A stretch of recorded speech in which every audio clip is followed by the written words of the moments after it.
पाठ्यक्रम को प्रभावित करने वाले प्रमुख कारक कौन कौन हैं? पाठ्यक्रम को प्रभावित करने वाले कारक। पाठ्यक्रम शिक्षा का व्यापक प्रत्यय है। इसकी प्रकृति सैद्धांतिक अधिक व्यवहारिक कम होती है। पाठ्यक्रम विकास का संबंध शिक्षा तथा सामाजिक विकास से है। इसलिए शिक्षा और समाज में होने वाले अनेक कारक पाठ्यक्रम को प्रभावित करते हैं।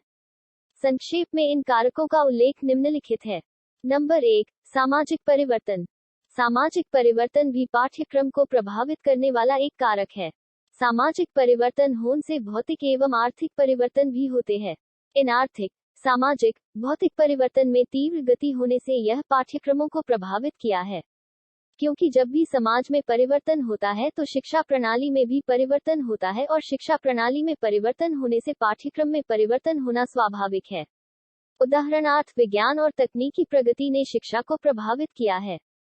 आज व्यावसायिक पाठ्यक्रमों के साथ तकनीकी के प्रशिक्षण, दूरवर्ती शिक्षा तथा संप्रेषण के माध्यम का विकास हुआ है। इन सब के विकास से शिक्षा प्रणाली में परिवर्तन आया है, जिससे पाठ्यक्रम प्रभावित हुआ है। नंबर 2, शिक्षा व्यवस्था में परिवर्तन। पुरातन काल से लेकर शिक्षा और पाठ्यक्रम में गहरा संबंध रहा है। दोनों एक दूसरे पर अन्योन्याश्रित रहे हैं। जब जब शिक्षा व्यवस्था या शिक्षा के उद्देश्यों में परिवर्तन हुआ तब तब पाठ्यक्रम भी परिवर्तन हुआ है। चूंकि समय एवं परिस्थिति के अनुसार शिक्षा व्यवस्था में परिवर्तन करना पड़ा है। जैसे छोटे बालकों के लिए बाल केंद्रित शिक्षा, माध्यमिक स्तर पर विषय केंद्रित शिक्षा प्रणाली शैक्षिक व्यवस्था के परिवर्तन की ही देन है। इसलिए शैक्षिकी व्यवस्था के परिवर्तन के कारण पाठ्यक्रमों के स्वरूप में भी परिवर्तन करना पड़ता है। अतः कहा जा सकता है कि शिक्षा में परिवर्तन पाठ्यक्रम को प्रभावित करने वाला प्रमुख कारक है। नंबर 3, परीक्षा प्रणाली में परिवर्तन। परीक्षा प्रणाली में परिवर्तन होने से पाठ्यक्रम प्रभावित होता है। समय और मान के अनुसार परीक्षा प्रणाली में परिवर्तन होते रहते हैं और जब परीक्षा प्रणाली में परिवर्तन होते हैं तो उन्हीं के अनुरूप पाठ्यक्रमों में भी परिवर्तन करना पड़ता है। वर्तमान समय में परीक्षा प्रणाली में विभिन्नता पाई जाती है। कहीं पर निषेधात्मक परीक्षा प्रणाली तो कहीं पर वस्तुनिष्ठ परीक्षा प्रणाली अपनाई गई है। इसलिए इन परीक्षा प्रणालियों को ध्यान में रखकर पाठ्यक्रमों का निर्माण किया जाता है। अतः कहा जा सकता है कि परीक्षा प्रणाली में परिवर्तन भी पाठ्यक्रम को प्रभावित करती है। नंबर 4, शासन प्रणाली में परिवर्तन। शासन प्रणाली में परिवर्तन होने से भी पाठ्यक्रम प्रभावित होता है। जब देश में शासन प्रणाली बदलती है और नई सरकार का गठन होता है तो इस नई सरकार द्वारा शिक्षा प्रणाली में सुधार लाने के लिए अनेक प्रकार के परिवर्तन किए जाते हैं, जिससे पाठ्यक्रम के स्वरूप पर भी प्रभाव पड़ता है।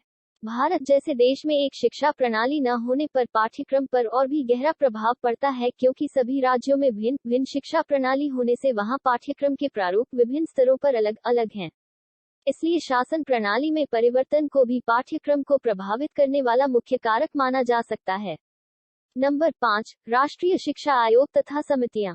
शिक्षा प्रणाली में सुधार हेतु भिन्न भिन्न समय एवं परिस्थितियों के अनुसार राष्ट्रीय स्तर पर अनेक शिक्षा आयोग एवं समितियों का गठन किया गया।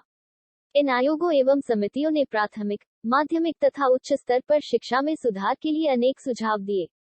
सरकार द्वारा इन सुझावों को लागू भी किया गया, जिससे शिक्षा प्रणाली में परिवर्तन हुआ।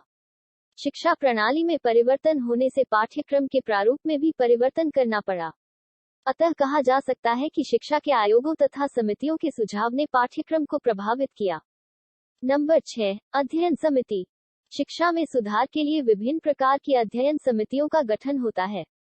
विभिन्न स्तरों पर अध्ययन समितियों का मुख्य कार्य पाठ्यक्रम का निर्माण तथा उसमें सुधार करना है। इन अध्ययन समितियों के रुचियों, रुझान, अभिवृत्तियों तथा मानसिक विकास का सीधा प्रभाव इस पर पड़ता है। इन समितियों के सदस्य और अध्यक्ष मिलकर इसमें सुधार और बदलाव लाते हैं। अतः कहा जा सकता है कि ये अध्ययन समितियां पाठ्यक्रम को प्रभावित करते हैं।